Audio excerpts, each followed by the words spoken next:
Hey, welcome back, everyone, to another episode of the Cancel for Maintenance podcast. I am your co-host, Six.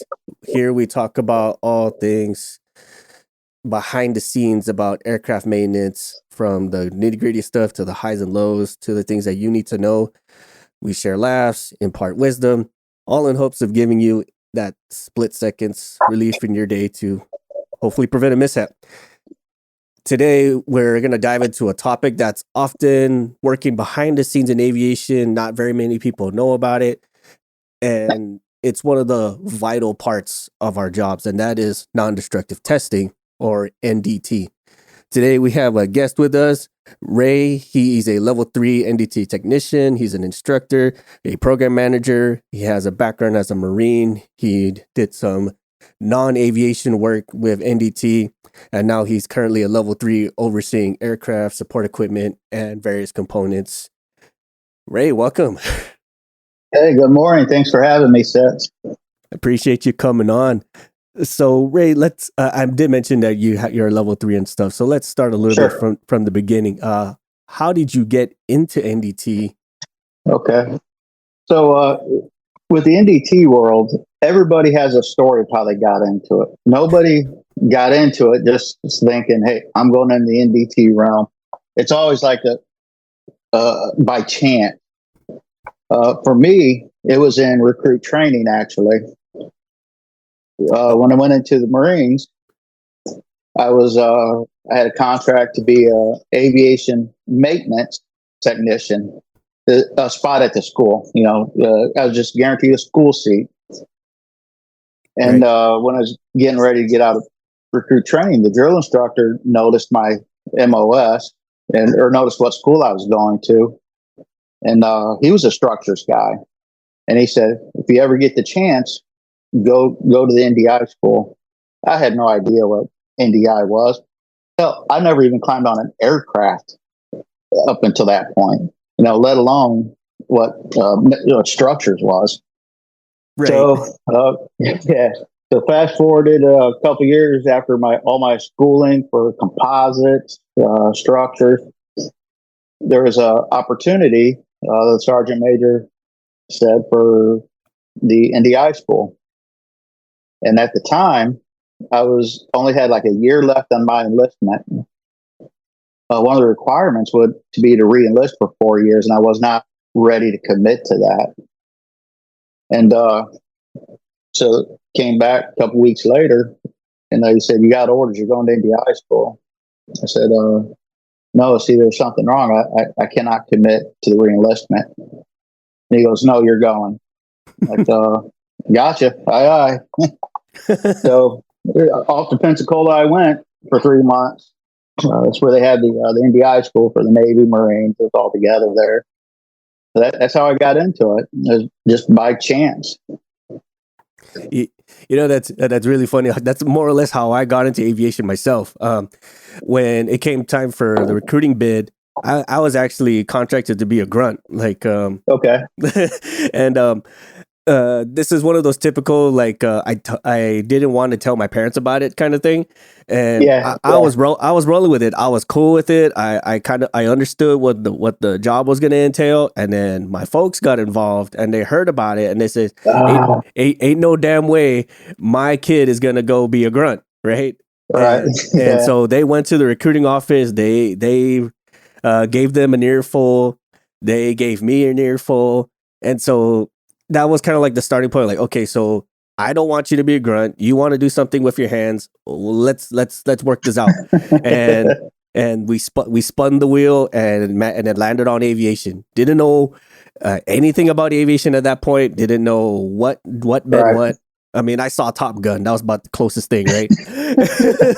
and so when they gave me my MOS or my job, it doesn't say what the aircraft is. It just says the model number, right, or the designation, like UH or a VF or something like that. What the hell does that mean, right? And this was before Google was really a thing, and I was like, whatever, I'm just gonna roll the dice and see what happens. Yeah, just go with it. Well, even at that, right? I think you don't know what your MOS actually is until you finish recruit training. So you just go in saying you're going to be aviation. Like, okay, whatever that means. Correct. Yeah. And I think mine was 2 weeks into the secondary school combat training when they said, okay, you're going to be this MOS particularly. Like, I have no idea what the hell that is, but okay. And then here I go. I'm off to Camp Pendleton to learn how to work on Hueys and such. And then that's when it finally clicked. Like, oh, okay, that's what that is. Yeah, so it's wild how all that happens. Absolutely, and especially something like NDT for like what the heck is that? What is non-destructive testing? So again, that's quite a journey. So for our listeners out there who may not be 100% familiar with what NDT is, can you give a quick description of what that is? Yeah. So NDT stands for non-destructive testing, like you said. Another term for it is NDI, non-destructive inspection. Same thing. The aviation world refers to it as NDI. The outside industries refer to it as NDT. Same methods, same stuff. Non-destructive inspection, that's a way to verify or look for defects without tearing up the component. You're looking for cracks or corrosion at the earliest stages. We're talking down to 0.003 of an inch. We need to find these defects before it gets up into the air, where aircraft, it's kind of a violent thing, a lot of shaking, a lot of bending, a lot of fatigue, repetition. That little 0.003 inch corrosion pit is a weak spot, and that turns into a crack. So the NDI job is to find things wrong. And we can do that with a few different methods. For aviation, the main one is called eddy current testing. That's where we can use an instrument and look at the surface. We run a probe, it's called, over the surface, looking for a crack. And that just detects a surface or very near surface. There's also another common method called liquid penetrant testing. That's with some penetrant dye and a black light. That detects surface defects only. Crack has to be open to the surface. There's another method called UT, ultrasonics. We can do a lot of thickness measurements with UT and check for cracks below the surface. So that's a cool one. And then another one that's used in the aviation industry is the radiography, industrial radiography. That's taking X-rays, and that's of course just like taking an X-ray on your bone. You're looking for cracks or defects that you cannot see with the eye. And again, it's all without being destructive on the aircraft or the components. You're not trying to break the component to look inside it. Well, which one of these do you feel is like the most common method that's used throughout aviation or even the commercial world? Aviation-wise, it's definitely eddy current. That's the money maker. That's the go-to. That's the workhorse. The outside world does a lot of magnetic particle testing. And that's where for ferromagnetic components, you will magnetize the component, spray some fluorescent dye with some metal powder, and put it under the UV light, and you're looking for cracks that way. So the outside world, you're looking at a lot of mag particle. Is that normally for like welds and stuff? Well, yeah, welds are mag particle. They can be UT to X-rayed, but mainly it's a lot of mag particle for the welds. That's really interesting because I was going to assume I'm assuming the most common method was going to be the dye penetrant, and the only reason why I say that is because that's the most common one that I've seen. Well, that and eddy current, it was like neck and neck between those two. So it was semi surprising that you said it was eddy current, but that's I think that's mainly because of the environment that I've seen these being applied. But yeah, I think like the most common method that I've seen people get easily familiar with, I would say, is or at least the easiest to familiarize yourself with is the dye penetrant, just because it's so the dye penetrant, that's a real cool method too, because that gives you a visual of what kind of a defect you're seeing. and maintenance control and the powers to be always need to see it. It's hard for them to take the word of an E4 or an E5 that something's wrong until they see it with their eyes. So that's what the penetrant's good for, to get that visual. That's very true, because especially from a quality standpoint, we're like, well, how big is it? Well, where is it? Yeah. Like, how deep does it go? And all those other questions, right? Like, they start picking apart the answer, and I'm like, that wasn't part of the test. The test was to find it. And the liquid penetrant method, that is the easiest method to screw up also, because there's so many variables with the penetrant. You got your temperature, you got your surface preparation. There's a lot of variables that can go wrong. Really? Even though it seems like it's easy, you put the dye on, you wipe it off, plug in the black light. There's a lot of things to go wrong. Does it matter what kind of part it is too for dye penetrant? Yes. Yeah, it goes onto the surface roughness. A lot of it depends on that, and how tight the defect is, and you got to make sure there's no grease or sealants inside the defect, because if that crack is not open to the surface, the penetrant will not go into the defect. So your preparation has to be perfect for a penetrant inspection. That makes sense. And then you said, there have been some false positives, especially with dye penetrant too, correct? Oh, yeah. Penetrant is also really sensitive. It picks up corrosion as well. And there's pros and cons to each method, of course. And what decides what method is what defect you're looking for, where it's at, and at what size do you need to detect that defect.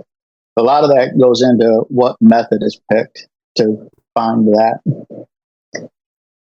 And this is all the stuff that you need to be provided to beforehand, right? Before you guys set up for the test? Or yeah. So how that would work, usually engineering or OEM says perform a penetrant or find a crack at this location. You need to detect it at 0.005 of an inch depth.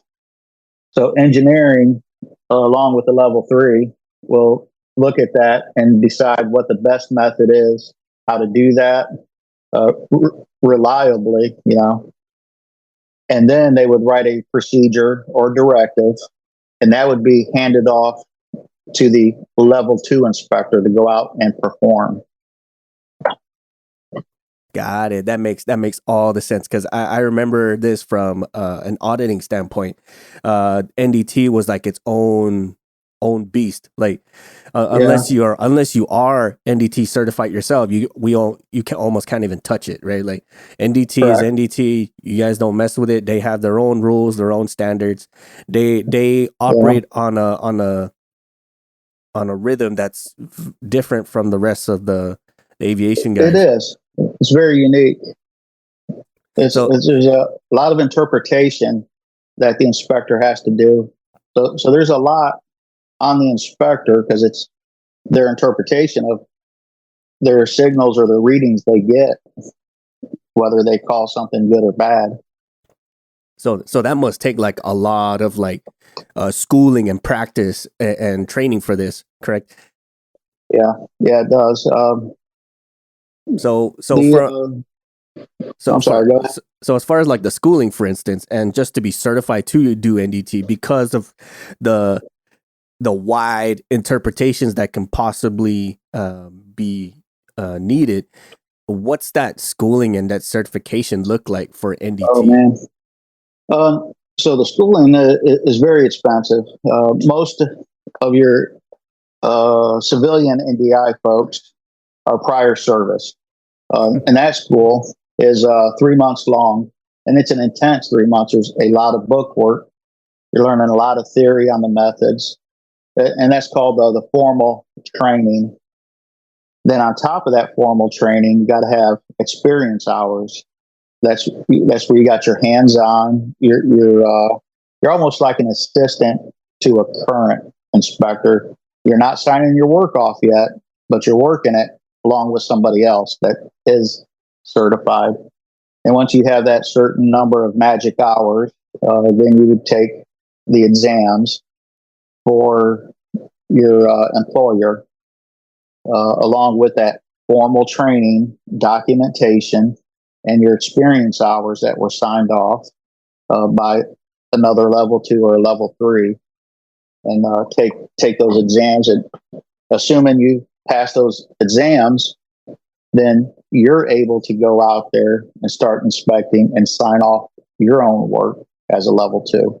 So there's a lot of formal training and a lot of experience hours. And it's very difficult to break into it as a civilian because a company is very hesitant to spend all that money on somebody and to send them to the formal school to begin with, just to come back to your company, and you still can't sign jobs off yet because you need the training hours, the experience hours. So you're tagging along with somebody. For some methods, you got to have 800 hours of hands-on, for example, like UT. So it's very difficult for a company to take a chance on somebody without prior experience in the field. So, once you finish just the school, that makes you a level 1 certified technician? So in the services, in the military, how they operate it, you're coming out as a level 2 because you've done that 3 months. You got all the formal training, all your hands-on, and you're going back to your unit as a level 2. In the civilian world, it really don't work that way. You got to go through the steps as a level 1 and then come up. Okay, I get it. And now, also a big difference, the civilian world, they're not sending their people out for all 5 methods.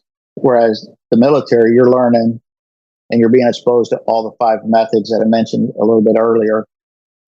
A private company, civilian company, they don't hardly ever do they need somebody proficient in all the 5 methods. They're kind of like a one-trick pony.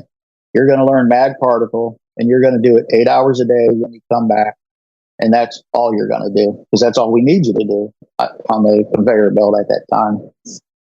That makes sense, and I appreciate you actually read my mind about it. So you have to learn all 5 methods to be such and such certified, or to your point, a company is only going to invest on what they feel is going to be the one method they're going to utilize most commonly. Now for level 3, which is the highest of the 3 levels, obviously, do you have to be certified in all the methods before you go for that? No, absolutely not. There's a lot of folks where you've gained experience over the years and got the knowledge and you take some level 3 exams in just one method. And that's it. You're the guy for mag particle. For example, I know the Air Force, they got level 3s in each methods. And those are the go-to guys or gals, of course, for that method. So, no, you don't have to be all 5 methods to be a level 3. You just got to have extra time and experience and formal training for your to take a level 3 exam. Does that also include some instructor hours that a level 3 has to do before they get certified? No, not so much instructor hours. It's the experience hours is increased. That requirement's increased. And then you have to, there's a couple agencies, groups that give level 3 exams or recognize it. For aviation, the main one's called the National Aerospace Standard 410, referred to as the NAS 410. That gives guidance in the aviation world of those hours and the requirements to be a level 1, 2, or 3. And that's up to your company to verify and comply with the NAS 410 if you're going to be certified as an NAS 410 inspector. Got it. The outside world, and some of the military for that matter, is another group called the ASNT, American Society of Nondestructive Testing. They are the larger organization, and that certification is your own. Whereas the NAS 410, that's almost a company cert. They verify you have everything required, and you take that company test. Now, the ASNT, you're taking an outside exam that's heavily monitored still. And that's the... Go ahead, Buck. I was going to say, like, with ASNT or even NAS 410, like, do these certifications, do they have like a renewal period? Like, you have to recertify every so many months or years? Yeah, there's a recertification, which is every 5 years for both of them. Then that 5 years, you got to... Can you still hear me, Six? Yeah, I still hear you. Okay, Doug. All right. Yeah, so every 5 years, you got to renew. And there's different requirements as opposed to a level 2 or a level 3 being recertified for the renewal. Got it. And say like you're certified for one method, and then you pick up another method certification. Do they all sync up and just say, okay, we're gonna base you off the most recent one, or you just have 5 different expiration dates for each level? So for the NAS 410, they are separate.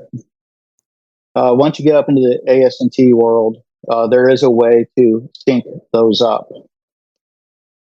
Which makes it very convenient.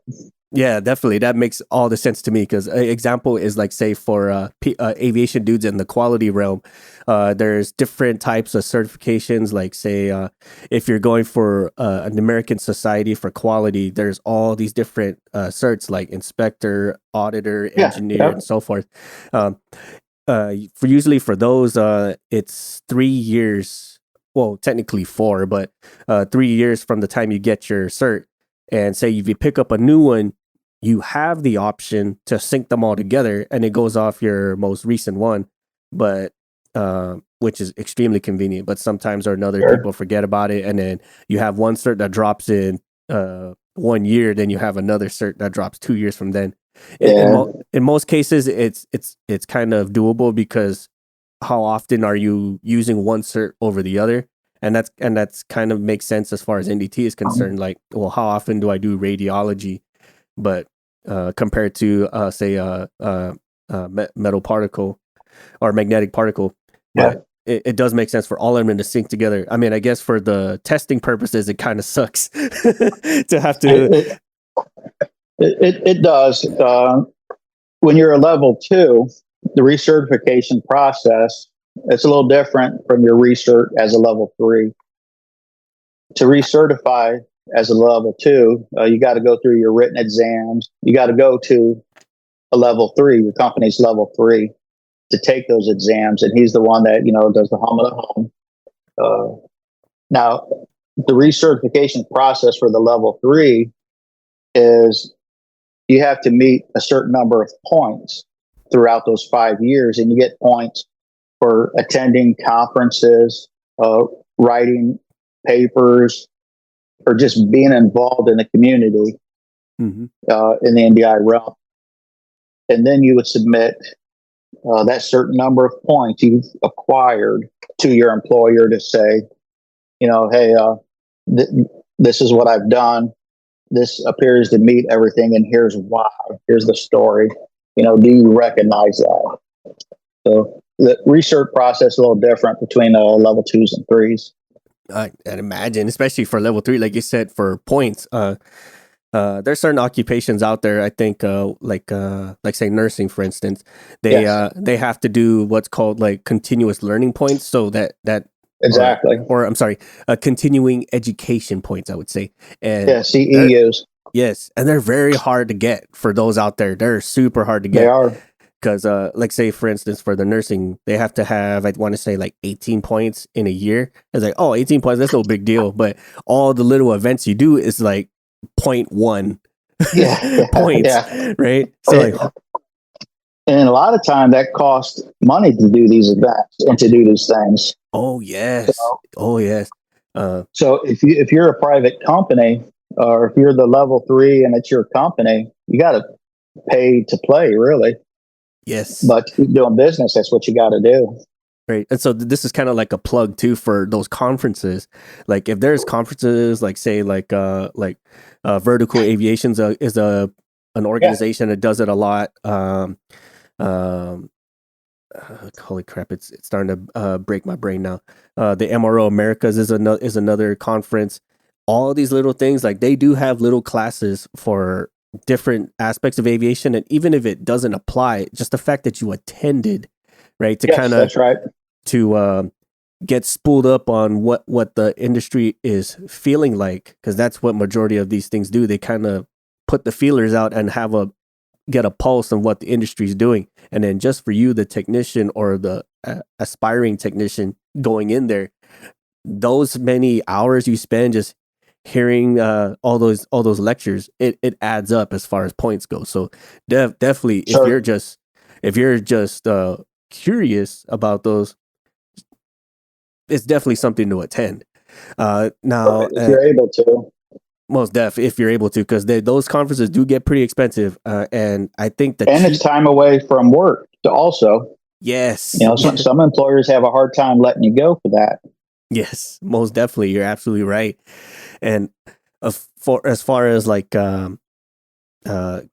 once you're certified, once you have your level 2 or even your level 3, what sort of opportunities are available? Like, can someone do NDT as a standalone occupation, or is this kind of something they have to tack on top of their regular job? You know what I mean? Like a right. What's the word? I'm thinking military words. Collateral duty.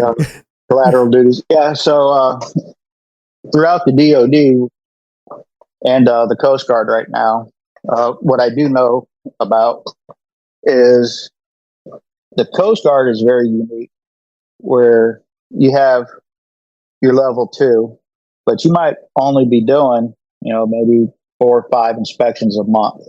So NDI is your collateral duty.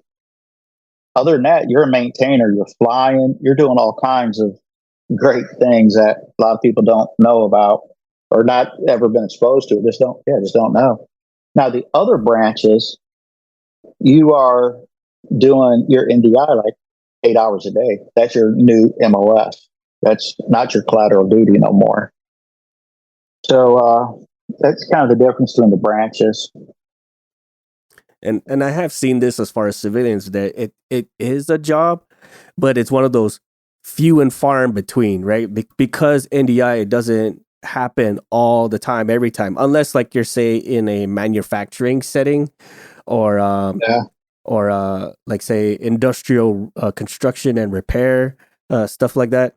It's not that often, or it's not that large. Well, it's just not that needed. A lot of it, what your company needs is your employer that's driving the bus. And if you want a job, you got to play along to how they operate. Yes, exactly that. But again, that goes back to what you were saying. Like getting into NDT, it's a very very hard to break into. But once you're there, right? I mean, the choices are pretty open to you. Yeah, one of the reasons why a lot more things open up to you once you're in the NDI world is because you're reading more documents, or you're interpreting blueprints, you're dealing with engineering, you're in a whole new circle of coworkers, I guess you could say. You have to communicate effectively a lot more. You're writing reports. And those kind of skills that you learn, that opens you up for potential other jobs that the company may have, an auditor, because now you're seeing a bigger picture of things and you're able to navigate through OEM blueprints and documents. That's a very good point you mentioned, because a lot of the auditors that I work with have some type of NDT experience, and that's kind of usually how most of them find us. Is they start as NDT and then they trickle into, like, say, the auditors and the certifier realm, because they kind of do so already as a level 3. And auditors ourselves, we have to maintain the same amount of points as a level 3. So like the move over or the transition is very familiar to them. Now, this is getting kind of a little bit more into the application of things in terms of environments, like testing environments. Is there a difference, or is there a significant influence between testing in your shop, like in your lab, or whatever the or let's call it sterile, the lab. The lab. Versus like being in the field, like a plane is stuck on the ground in some hangar or somewhere, and they're like, hey, we need NDI or an NDT to come out this way. And we need them yesterday. Yes. That's how it works. So like, is there a difference between the field testing and the shop/lab testing? Yeah, absolutely. Most of the methods that we just mentioned, the penetrant, the mag particle, there's a lab method that you can use, and those are for your larger parts. For example, penetrant, you would dip big items in a tank, and that's very controlled. But there's also a portable method where there's chemicals in a spray can that you go out to the aircraft on. Same thing with mag particle. You can do it in a big mag particle bench in your shop, but there's also a portable method.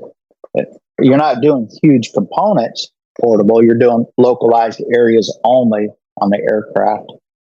So there's everything you can do in the lab, you can pretty much do in the fleet or in the field. Sometimes you gotta control the environment, though. You gotta get you a dark area because you're going to be using UV light. So you might have to throw some tarps up inside the aircraft and make people get out of the way. Another thing to keep mindful of for that is if you're doing a penetrant test, a lot of times the hangars are open, it's hot outside, there's fans going. You got to shut those fans off because that will dry out your penetrant faster than, you don't want it to dry out. So you have to control the area if you're out in the field. Yeah, I think I remember some of the things like that. Like most cases, whenever we have to do an NDT, if possible, we have to pull those away from the outside. I mean, in some cases, it's never going to happen just because of the location. Right. But I do recall seeing some of that happen. And now that you mentioned it, it makes all the sense, right? Because of course, at the time, like you're on a schedule, NDT's on a schedule, but everyone always tells you that the operations or the flight schedule takes precedence. So like, it's almost like why is the NDT like lagging behind, kind of thing. Right. Yeah. A lot of times, maintenance control is waiting on NDT. A lot of the bases, your NDT folks, they're one shop, and they're supporting all the aircraft on that base. So, it's up to the maintenance officers to fight and argue who they think gets priority for your time. Ultimately, it's up to the NDI supervisor and their command who gets priority, which Coast Guard, we call them product lines, which is just your different aircraft platforms.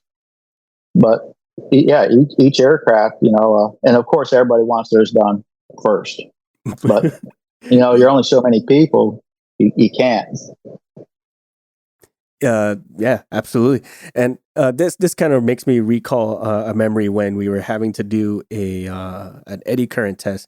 The responding technician needed to know the thickness of the material, and then they needed to know what the material was made of, and we were like, why does that matter? And then they were saying something like I can't remember the term. It was something like a wall. Like there has to be some kind of a wall so they know how far to shoot the eddy current or something like that.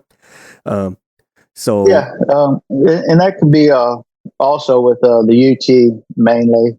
You need to know that wall thickness because you're setting up your parameters to shoot that sound. you need to know where that sound wave is at all times. And it also depends on the material. Sound travels through material at different speeds, and you need to know that speed, and you need to know the distance it's going to set up your instrument correctly to find something in, I don't know, the first half of the part that you're looking for. Or if you do have an indication, you need to be able to identify in that part, okay, this looks like it's in the last half of the area of the material, or it appears to be in the middle of the material. So it's trying to gain information that we need to know. So, because I want to say like we didn't know the material depth or whatever the case may be, and so like it's like, I don't know, man, just come out here and figure it out. So so here comes the NDT. They do their thing as best they could, and then when they published their test results, they said like testing undefined, because they're shooting the eddy current and it's just passing through, like. And they're like, okay, so the part's good. Like, I don't know. Right. We can't tell you. Sure. Yeah. And that gets to be a problem. And sometimes really that's the responsibility of either your engineering department or your maintenance control. Your level 2 inspectors, they should have a good procedure to go by. And that procedure should tell them what instruments to use, even what gear to calibrate according to. So that way, at the end of the day, that technician can say, this elevator boost actuator passes NDI in accordance with such and such directive. If you don't give them all that information, you can't sign the job off. You don't know. And it's really not that level 2's job to determine the material and all those factors. That's your engineering and your maintenance control department to have that ready. Mm-hmm. And that's I've seen that become a problem with a lot of engineering individuals, let's call them that, because sometimes even the engineering, they don't know, they just kind of shoot in the dark. I'm like, well, I think it's this. Well, like all the surrounding materials made out of this, so it has to be that, right? And kudos to the engineering team. They got to figure out a lot of stuff with a lot of people demanding answers. So, I mean, if you guys, if there's anyone out there who wants to be an aerospace engineer, just know you're going to be answering a lot of having to answer for a lot of questions. And most of the time, they want you to tell them in a positive light. Let's call it that. And then once they call the NDT out there, like they're praying for great news, right? Or like, is the part still good? Is it good enough? Can we fly? Can we fly it though? Yes. Like, well, that's not up to me. I'm telling you that it meets this references rejection criteria. You can fly it if you want. I'm not going to be in it, but I'm telling you that, it fails this inspection. Right. And then that's control. You do what you want. Right. Exactly. And then that's something that I've seen do too. Like, well, NDI said it failed. Like, okay, engineer. It goes back to engineering, right? So engineering, like, how much of a failure is it, right? In the Coast Guard, we have a very good relationship between our engineering and our technicians, our level 2s and level 3s. That's one of the advantages about being the smallest branch, is we can have those relationships. So if the NDI tech has an issue, he can relay that directly most of the time to the engineering or to the decision makers, as we call them. So there's that communication. You don't have to send an email and wait a whole nother week or a month. That does happen occasionally, but for the most part, we can figure things out right off the bat. Perfect. Now, this is kind of from the maintainer standpoint, the non-NDT savvy individuals. So the muggles. The muggles. Yes. So muggles. for the muggles out there, what are some common failure points or areas that you feel like they should really take a better look at when they do their visual inspections? So the big thing right off the bat is to know exactly what area you're interested in.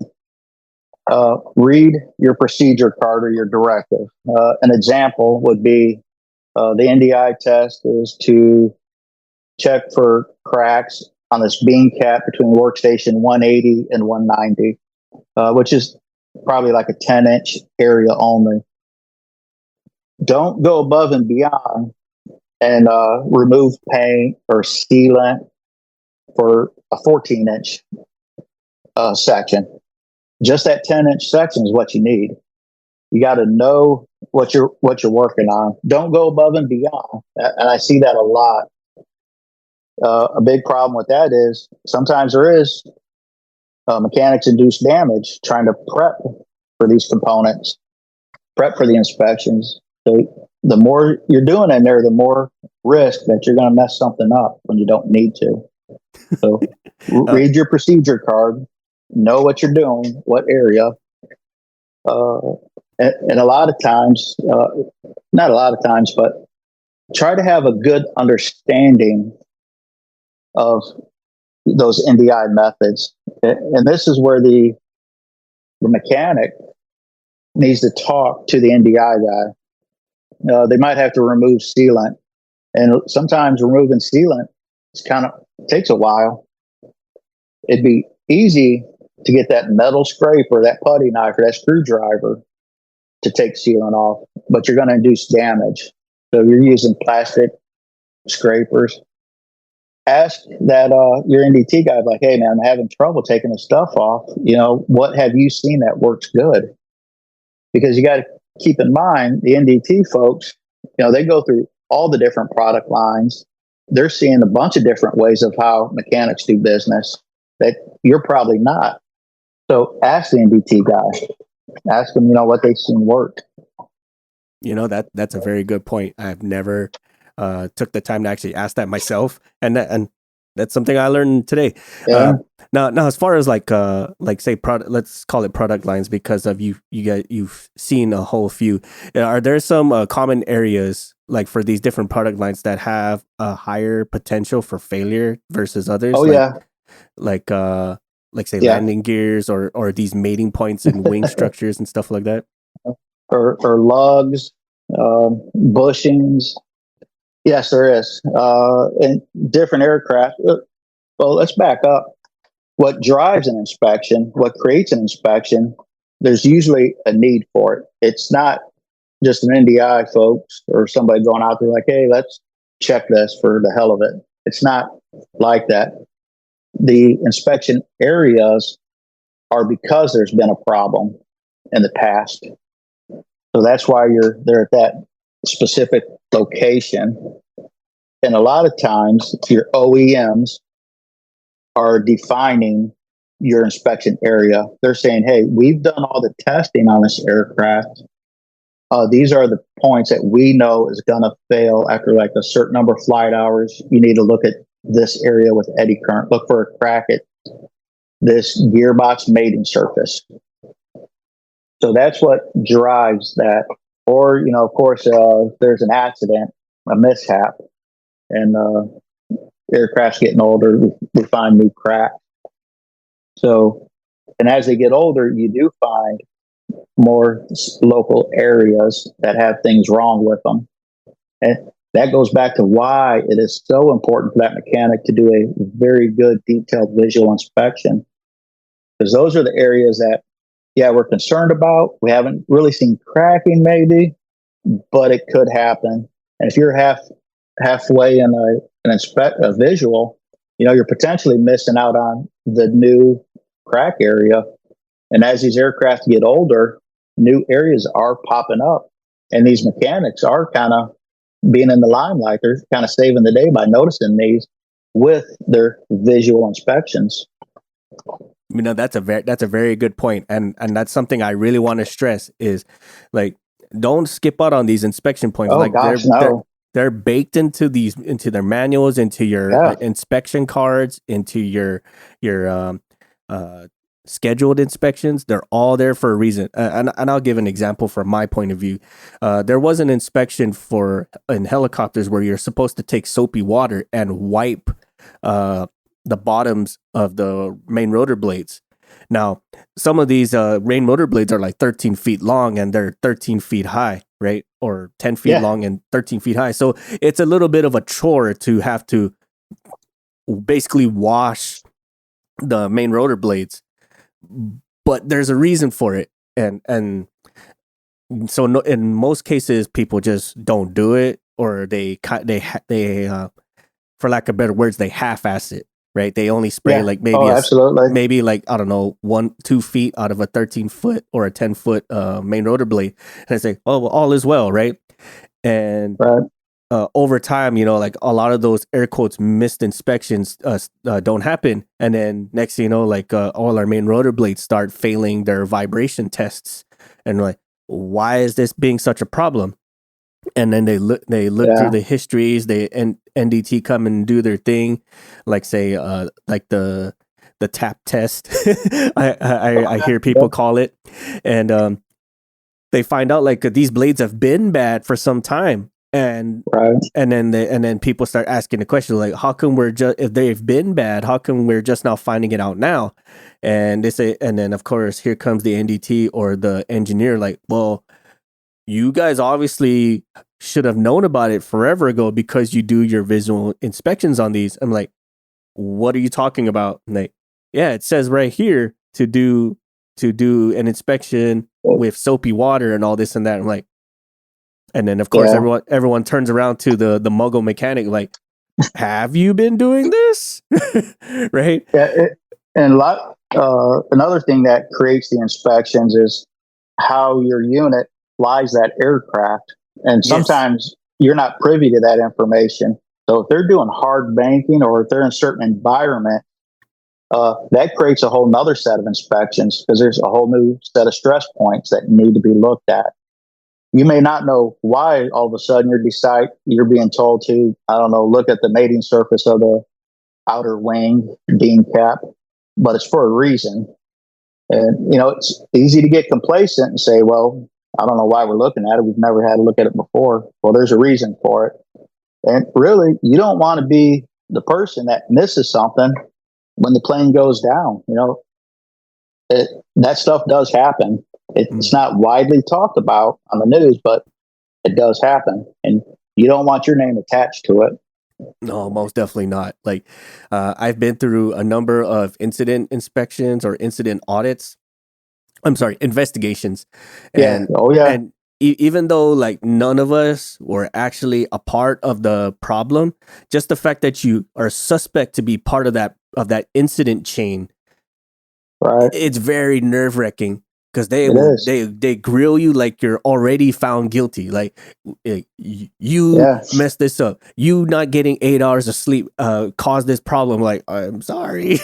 Like, I can't. It's almost like soul snatching because of how deep they go into these investigations, and even when they say you're not part of the problem, they've already done the damage to you. So like now you're like, oh crap, did I do? You start planning false memories into your head. I'm like, did I do that, or did I look at this? Like, did I miss a step? Like, and that's something that the level 3 gets a lot of exposure on an experience or these investigations. And that's something that the level 2s do not get to see or do or take part in. And sometimes, it's found out, hey, this crack was missed 3 inspections. These inspections were designed to detect this crack at a certain length and then at another, but there's been 3 times it's been missed. So the level 3 has to adjust training or the root cause of the issue and maybe be a little bit tougher on the level 2s, harder training or harder testing or more practical exams. And the level 2's like, why the hell are you picking on me? We've never had to go this in depth. It's like, well, this is what we're having issues with. And I like that the fact that they're bringing in the tech specialists to help influence those things. Speaking of that, I like to hear like if you have any like some testimonies where NDT like really saved the day. You know what I mean? Oh my gosh. Like they influence manufacturing processes. They've had people like kind of not reinvent but reassess their Yeah. their procedures or their methods, inspection intervals, stuff like that. Like Yeah. Some of your Coast Guard structures or maintainers, listeners, they'll be able to understand and talk to a lot of that. Again, another advantage we have is we can work closely with the manufacturers and the OEMs. A lot of times it's almost direct or maybe 2 lines away from being direct communication. So that inspector or the mechanic gets to see that firsthand. We have some new aircraft, well, not new to the world, but new to us, and we're finding cracks that were not our mechanics doing the visuals are finding cracks, and that's creating inspections for NDI. We go back to the OEM and say, hey, give us the data on your testing of this area. And they're like, well, we don't test it because we don't expect cracks to be there. Like, well, we did, and we found 3 of them now on 3 aircraft. So OEM's like, holy shit, send us the data. And they will in turn send out inspections to the rest of whatever the world those aircraft are. It could be the Army. It could be sheriff's offices, state police. They fly helicopters too. A lot of the models are similar. So now that OEM or that manufacturer's issued emergency inspections to go out to the rest of their customers. And it's from all because of like a 2nd class or 3rd class. And the Coast Guard has found something with their visual, did an eddy current to back it up. And now we have cracks. So yeah, can't really get into specifics of that models and what locations, but it does happen quite a bit. A good example I can talk about is in the Hurricane Katrina days, our hoist cuffs off of our 65s, H-65 helicopter. They do a lot of rescue missions. They can hoist, folks up. That inspection inside that cuff, where the big tube and then that tube goes to the hoist, which is the basket or the litter that pulls people up. They were doing so much hoisting, those hoist cuffs that are attached to the airframe were cracking on the inside. And after so many hoists, it's supposed to be just a visual. Well, during the visuals, then they started detecting like 3-inch cracks, and it was so now that's a routine inspection because they were doing their visuals and they were putting more stress on those cuffs than they ever have. So now that's a routine inspection. Wow. I mean, I personally, I never would have assumed, but now that you mentioned it, it really bakes it in, like, okay, Yeah. that makes a ton of sense. And especially for something as critical as a life-saving hoist. and again, this goes back not just to NDT, but to the mechanics, the muggles on the line, right? Like you're the first line of defense in this stuff. So like, yes. I understand. I totally feel you guys when you have to do your pre-flight inspections or your post-flight inspections. It gets real redundant really fast, and especially if you have to do 10 of them in a shift, it gets really boring on a Friday, at night and stuff like that. So like, your memory of them start to blur together. And it almost kind of sounds like this mundane exercise, like, okay, these never go bad, or this is always good, and such and such, right? Or the chances of these are really low. You just might find something, and I'm gonna really stress this along with Ray here. Like, if you guys don't find it, it's not gonna drive us to want to find a reason to find it, if that makes any sort of sense. So it's going to be one of those, like, it's not a problem until it becomes a problem kind of scenario. But we're not going to understand or know how bad it is until you, the mechanics, you guys on the line doing the day-to-day work, see something. And that's where we really stress the point where, like, take these inspections serious. Like if you want to start with the NDT, it starts with the visual inspection. Absolutely. And sometimes we'll see that. We'll go to the aircraft for an inspection, and the area still has paint on it when the directive specifically said to do a visual, remove paint and do a visual. And you're like, how'd you do your visual? Let me see your results of your visual. And the dude's like, that's good. That is the result. Like, how'd you do it with paint on it?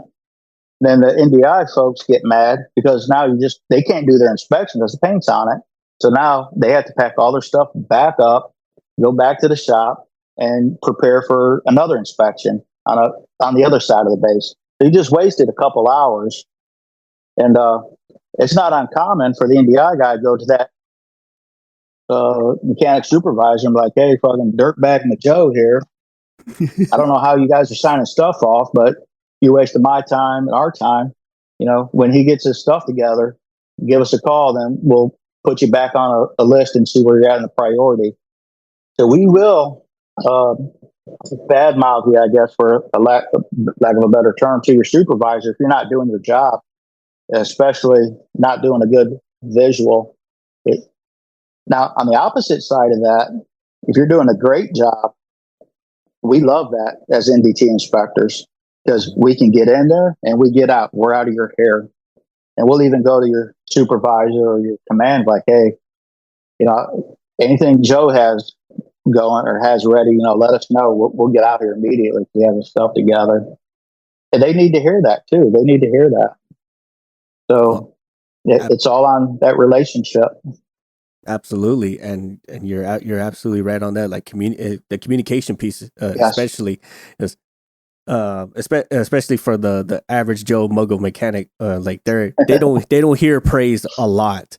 So no. just hearing like, hey, good job in prepping this. It's minor, but it makes a difference. It does, absolutely. And I think we mentioned.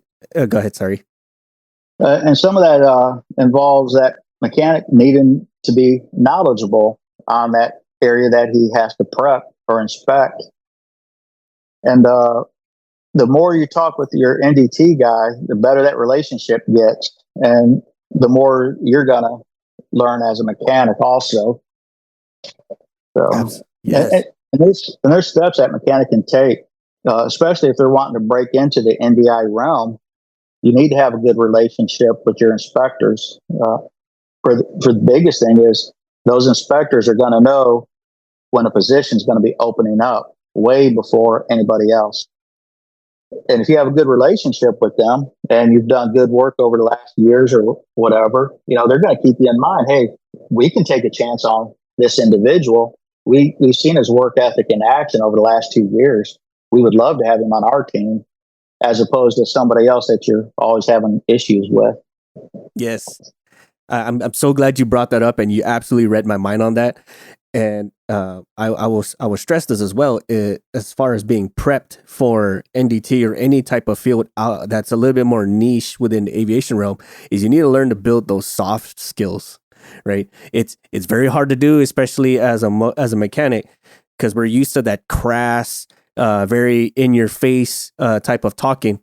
But once you're more customer facing, once you're more into the decision maker facing, they take communication pretty serious, and some of the things you have to convey, it goes over their head. So like Ray with NDT, myself with quality, or just the average mechanic trying to talk mechanic things to guys who are 3, 4, 5 levels above you, it goes over their head. Like you start spitting off technical specifications or damage limits or manufacturing requirements or OEM limitations. They don't understand any of that. So having to be able to communicate effectively and understand and convey your thoughts and ideas in the way the average person can understand is something that you can develop today. And that goes back into the building relationships. You build relationships by communicating your thoughts and ideas. And so being able to have those soft people skills, so to speak, it helps build that bridge for you to move on to do other things. Now, along with those thoughts and ideas, you also need to voice your concerns. It's okay to say, hey, I'm not sure what's going on here. Something's wrong. I don't know if it's me, if it's the instrument or the chemical paint remover, but I'm concerned. Something is not right. Let's stop what we're doing. So you got to voice your concerns as well. Yes, definitely, most definitely, and be able to back that up too, because from our experiences, I'm sure Ray can say this too. Like, yeah, you can say you have a problem, and then the first thing you're gonna do is like, well, how bad is it, right? They'll poke holes into the cheese, so to speak.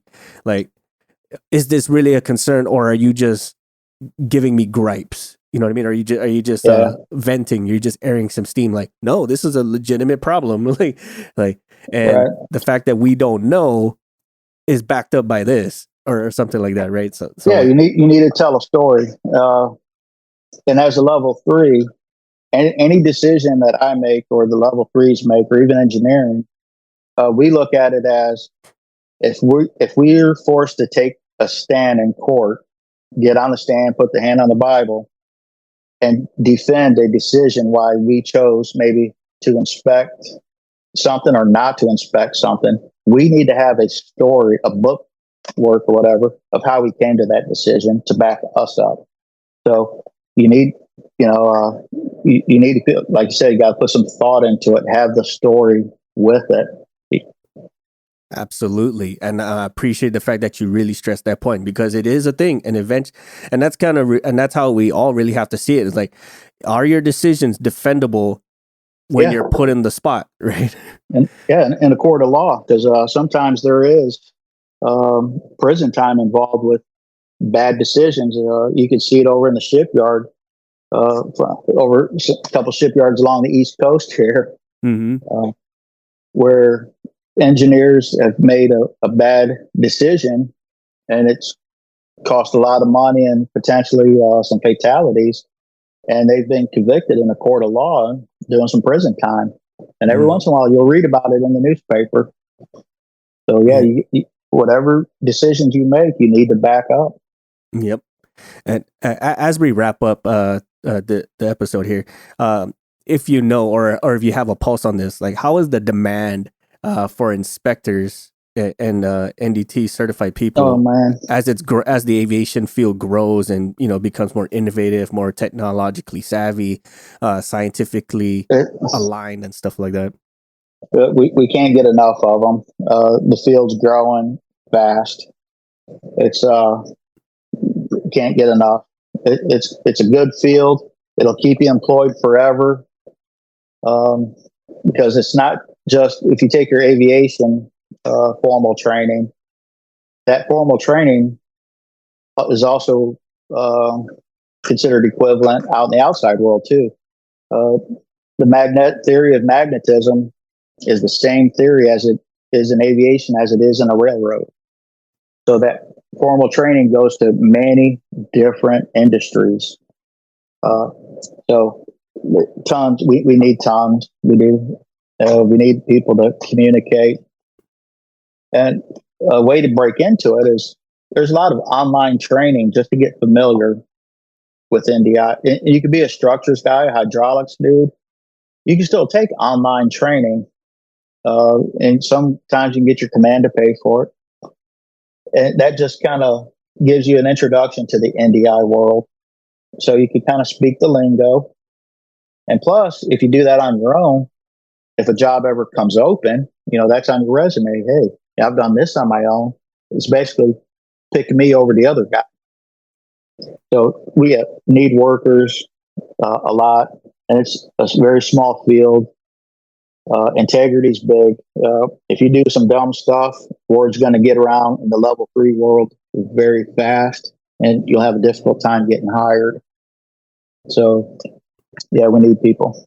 Most def. And honestly, this is actually enticing me. Like, you know what? I should brush up on NDT. I mean, we've done NDT as far as like from the quality standpoint, but that's more like how to view like the documentation side of the house. Like, is all their signatures there? Was it signed off by a level 3 and stuff like that? So there's limited exposure from my end of the house, but for all the people who are trying to break into NDT, what Ray said is 100% one of the ways to go. And if you already have some of this going, that just makes that relationship build between you and your local inspectors or your local NDI technicians to really flourish. Because if you understand what they're saying and you understand and you've already started some of that training, it's easier to want to absorb you into the circle versus like, hey, I want to be NDT. Cool.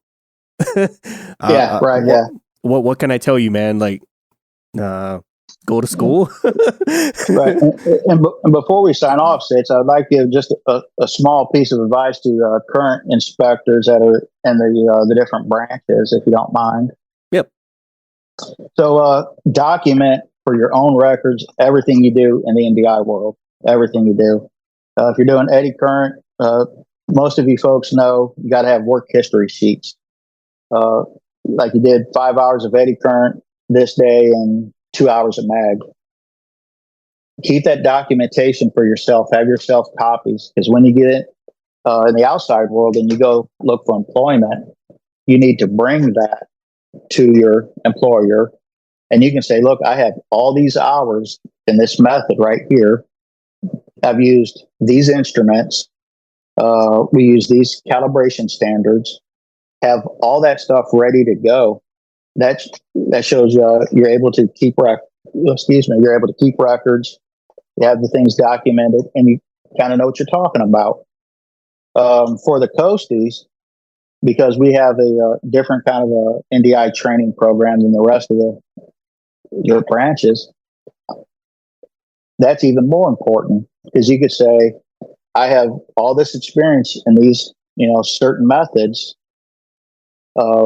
It's not a lot of hours compared to an Air Force or Navy inspector, but this is all that was required of me. This is all that our mission says we had to do.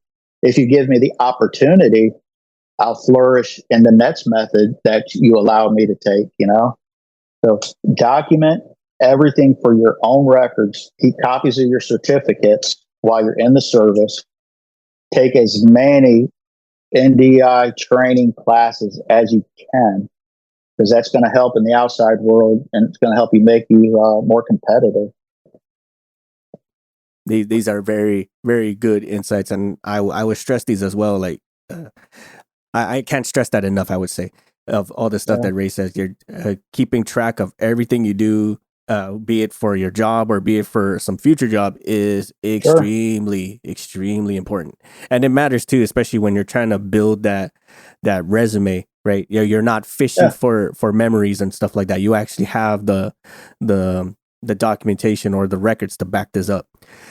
But and again, for everyone else out there, like, hey, let us know what you guys think. Is NDT something that you've heard about and not too familiar with? Is there something that you're trying to break in? And for those that are in already, like what sort of things that you would like us to address more in a future episode?